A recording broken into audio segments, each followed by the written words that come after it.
Now it's time for the Rucks, Mauls and Oval Balls Awards. And this is not just the awards, this is our Team of the Year. Yeah.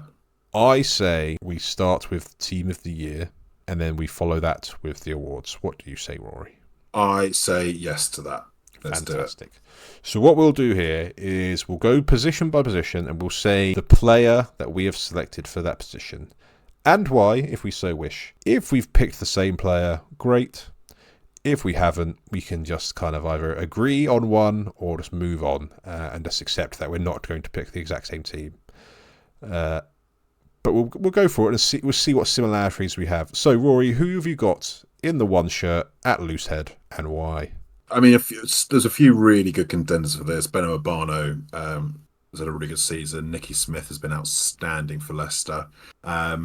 Ellis Genge has been good for Bristol. But I have gone for Bevan Rodd on this occasion, who I think has gone up another level in his set-piece work and his all-round-the-field work. Just been superb for Sale the whole season. Okay, that's a fair and honest reason. Now, I've got my book out, Rory, because you know me, I like my stats. And a lot of my team is based off of stat-based opinion.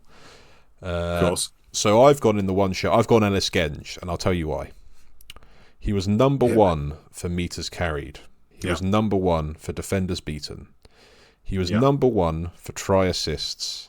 He is number two for passes made by a prop, and number two for total carries. And he's done all that whilst being number 17 for total minutes played. I mean, it's an excellent argument. Here's one thing I'm going to say right off the bat. I appreciate your stats input. Mm-hmm. I'm not going to let you railroad me with stats the whole time, because you've got stats and I don't. I've only put stats against the ones I know you're going to disagree with. Yeah, fine. I mean, he was in my shortlist, and the reason I went for Bevan Rodd is Bevan's been a standout player in a Sale team that's been playing really well. I think Ellis, for me, slightly suffered on the basis of Bristol being a bit more ropey the second half of the season. Okay, but I suppose there's a good case to be made that actually, if anything, that's more impressive. If he's been playing that well in a team that's struggling. So I won't fight you on it. We can go with Ellis Genge. Well, what I'll do, Rory, is that when I edit this together for the socials, what I'll do is I'm just going to maintain two different teams. I'm just going to have us having two separate teams. We don't need to agree on a team, because these are our teams of the year. It doesn't have to be one, because I think any player we're saying here is deserving of recognition, I'd say. Excellent. Okay, fantastic. Well, I'm going to go Bevan Rodd, but and my pick is Ellis Genge. Who's in your number two, the hooker shirt? This was quite simple for me. It's Tom Dunn. Okay. I think he's just been superb for Bath all season. Jamie George's been very good. Theo Dan's been very good. Curtis Langdon's been very good in Europe in particular.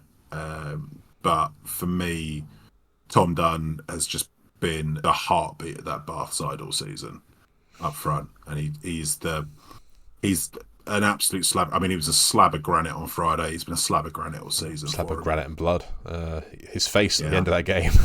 That was a man that threw himself around. So oddly enough, I've gone Luke Cowan-Dickie. Okay. I didn't put stats here because I didn't think you'd disagree with me. But he's the highest try scorer of all the hookers. He's up there with carries. He's up there with tackles made. He's up there with turnovers.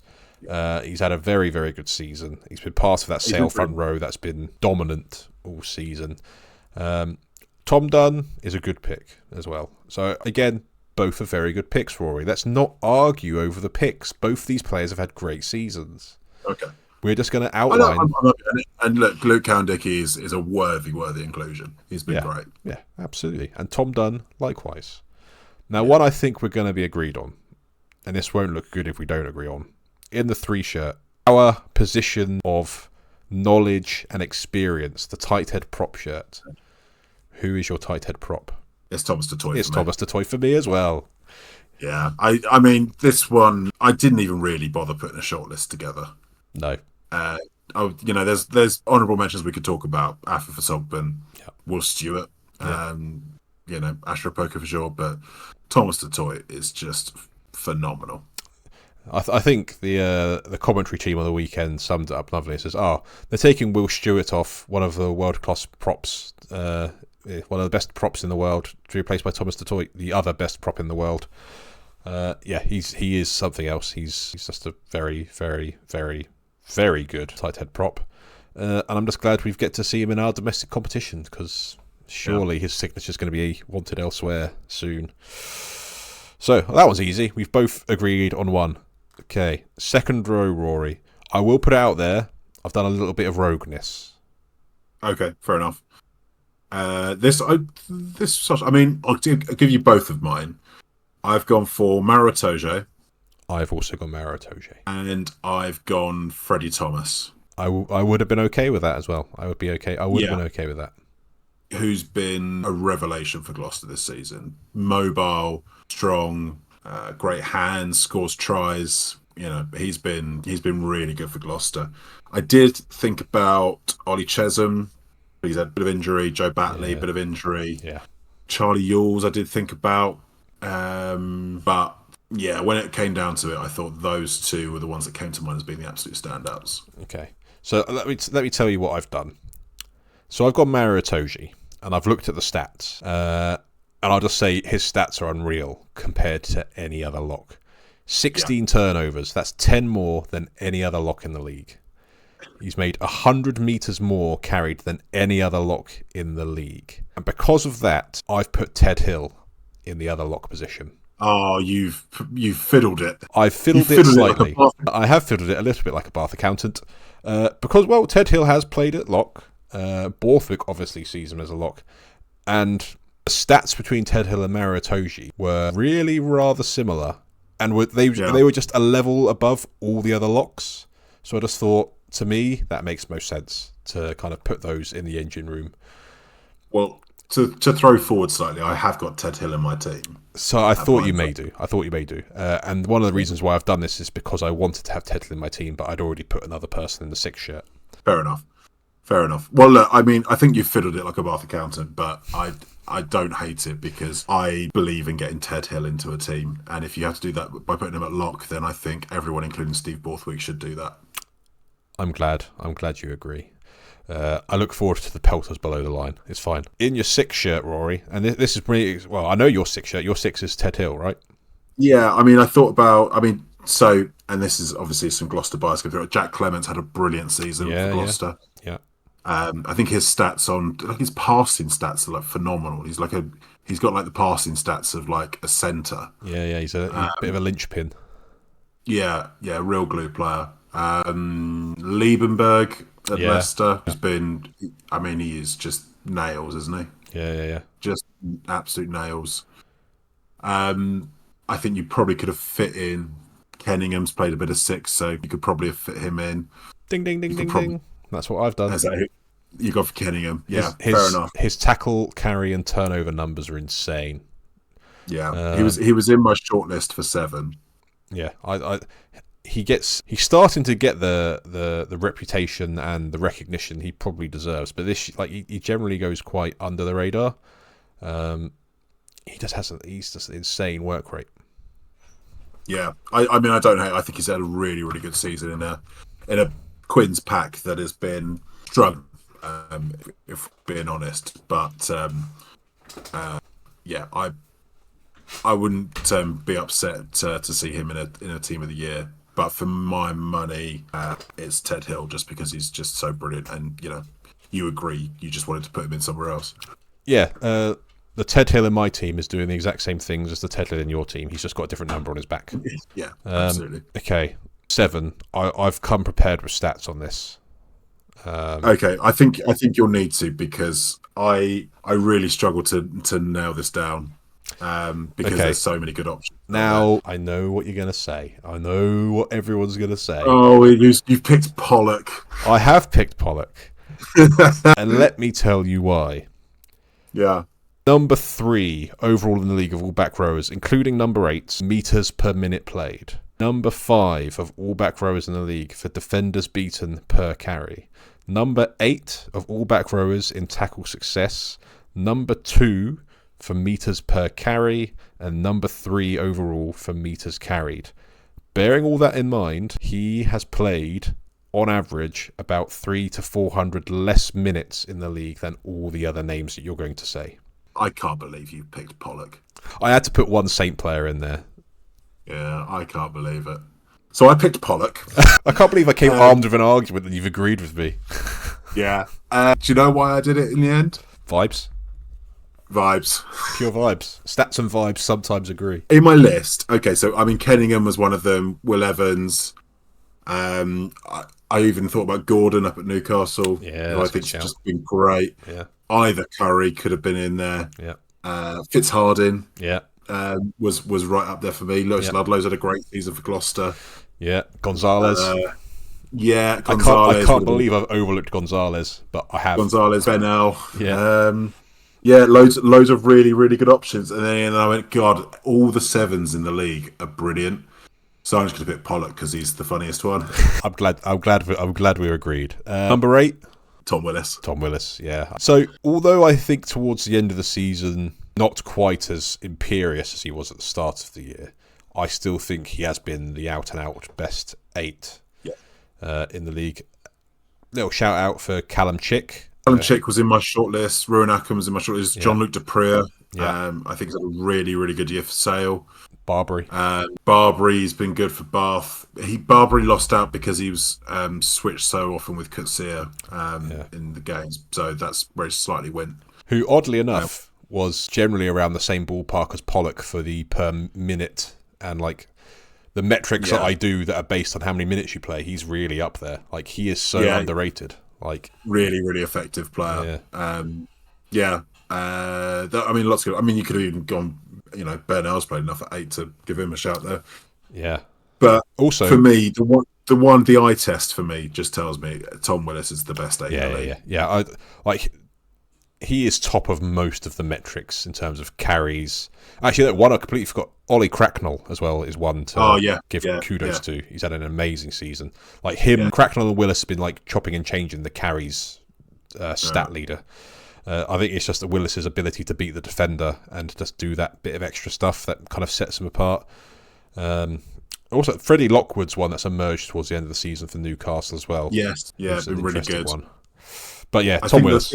The one that's where it slightly sways it. Well, it's not where it slightly, but one of the reasons why it sways it to me for Tom Willis is I forget who they were playing against. I think it was at the Stonex. He gets to pass the ball out wide, and he's got no right to score a try, and he sort of swerves his hips like classic Bill Beaumont-esque, Dean Richards-esque, just swishes round the covering defender and sprints in from about 25 metres.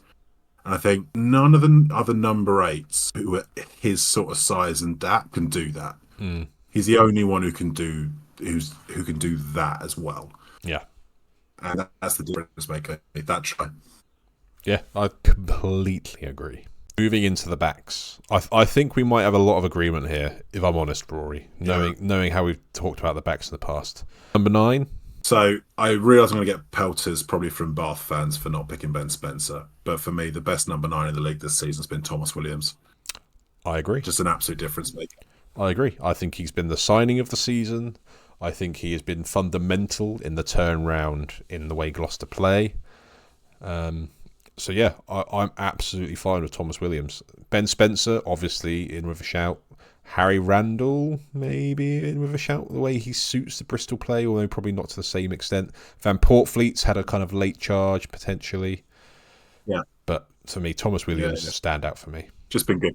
Been good in virtually every game this season. Yeah. So good. So yeah, not much debate required around the 9 shirt. No. 10 shirt. I so wanted to put George Ford in this because of how good he's been since the turn of the year. But you have to recognise that Finn Russell's been the best 10 all season. Oh, Rory, you're scared of these Bar fans. Let them get to you. They tailed me with their biting comments on Facebook. Well, I'm willing to take the comments this time, Rory, because I'm saying George Ford is my 10 of the season. How many times has Finn Russell been man of the match? I mean, you're the one with the stats. You know, you're the only one who can tell us these things. Zilcho times. George Ford is... How many times has Finn Russell been brilliant? Probably about 19 times this season. Hey. You know. This is why I said at the start we're having separate teams, because for me, George Ford has been much more influential as an individual to the outcome of games than Finn Russell has been, because I think Finn Russell has a much more of an armchair. Before you keep shaming me, I love George Ford, but I think Finn Russell's been good. George Ford's been really good since he came up from injury at the turn of the year. Finn Russell has been good from week one. Yes, and he was top of the point scoring. Can't take that away from him. And obviously he's been really good because he's steered Bath to a very dominant season. So I'm not saying your pick is wrong, Rory. I'm just saying. Not saying. I'm just saying I didn't pick him. Yeah, fine. Okay. Centres. 12. 12 for me had to be Seb Atkinson. I'm in agreement. Seb Atkinson for me as well. Let's just get past all. Basically, there's been two centres in the league who have been out and out above all the other centres, and they are my 12 and 13. Ooh, okay, I wonder if we agree at 13. I went Rob de Preer. I take back what I was about to do then. I was just going to move us along nicely because I assumed we both gone Seb Atkinson and Bernhard Janci van Rensburg. Yeah, maybe I should have gone for him. Rob de Preer is not a bad shout. That stat that he's played every minute of the season is pretty impressive. For the last 4 years. For the last 4 years. And he does have a lot of very good stuff on his highlight reel. I just think Van Rensburg's just, like, for his attack and his defence, it's unreal.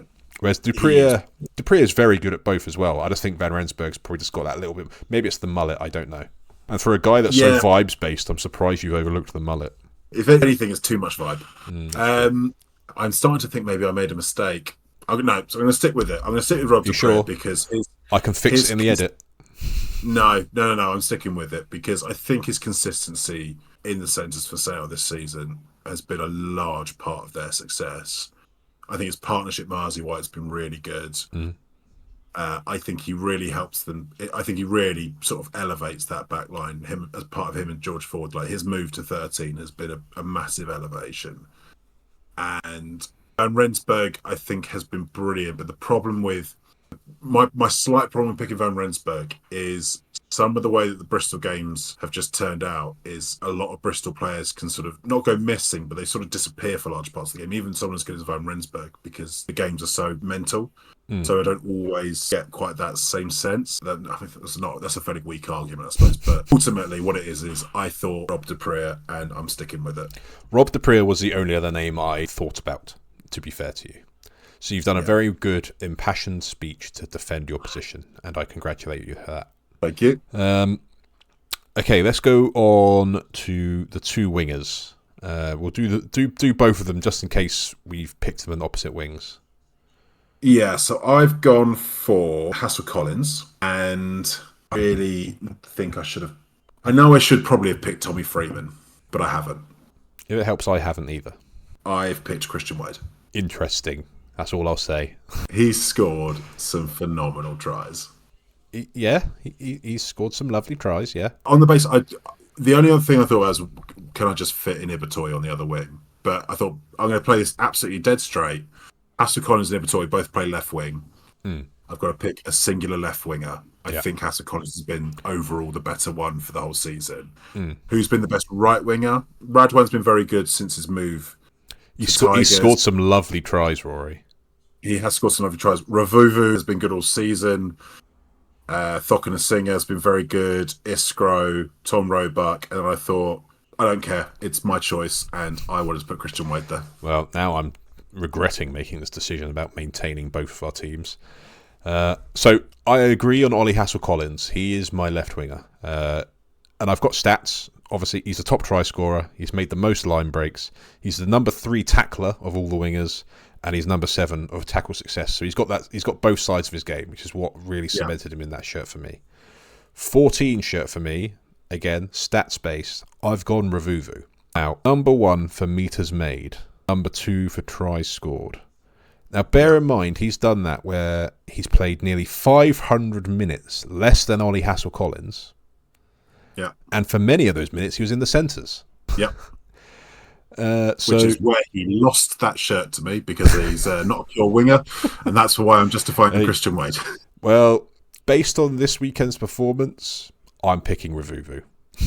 To be fair, I picked this team before the weekend, and I might not have picked Christian Wade on the basis of it, but I decided to back yourself. Back yourself. Christian Wade's he's had a lovely little, nice little bit of moment in rugby union before he goes back to rugby league and tries another sport. He's picked up another 11 tries.